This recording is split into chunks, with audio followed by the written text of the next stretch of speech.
પંચમહાલ જિલ્લાના ગોધરા ખાતેના મહેલોલ સ્થિત પ્રાથમિક આરોગ્ય કેન્દ્ર ખાતે વર્લ્ડ લેપ્રસી ડે નિમિત્તે આરોગ્ય ચકાસણી કેમ્પનું આયોજન કરવામાં આવ્યું હતું। આ કેમ્પમાં સ્ત્રી રોગ નિષ્ણાત, જનરલ ફિઝિશિયન, ચામડીના નિષ્ણાત, આંખોના નિષ્ણાત તેમજ લેપ્રસી ઓફિસર ઉપસ્થિત રહ્યા હતા। તો ગ્રામ્ય વિસ્તારોમાં સામાન્ય રીતે જોવા મળતા રક્તપિત્તના રોગને નાથવા માટે જિલ્લા રક્તપિત્ત કચેરી દ્વારા કેમ્પમાં ખાસ આયોજન કરવામાં આવ્યું, જેમાં જિલ્લા રક્તપિત્ત અધિકારી પણ હાજર રહ્યા હતા।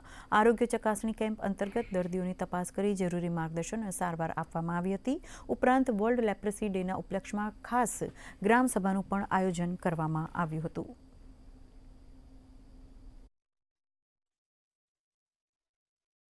આજે એક મેડિકલ કેમ્પનું આયોજન કરવામાં આવેલું છે। મેડિકલ કેમ્પમાં ખાસ કરીને એનસીડી એટલે કે નોન કોમ્યુનિકેબલ ડિસીઝીસ ની તપાસ કરવામાં આવે છે। સાથે સાથે પીએમજે કાર્ડ પણ અહીંયા કાઢવાની વ્યવસ્થા છે અને એની સાથે આપણે મેડિકલ કોલેજમાંથી તજજ્ઞો પણ ઉપસ્થિત છે, તજજ્ઞ ડૉક્ટરો। તો તમામ પ્રકારના દર્દીઓને અહીંયા નિદાન અને સારવાર આજના કેમ્પમાં ઉપલબ્ધ રહેશે।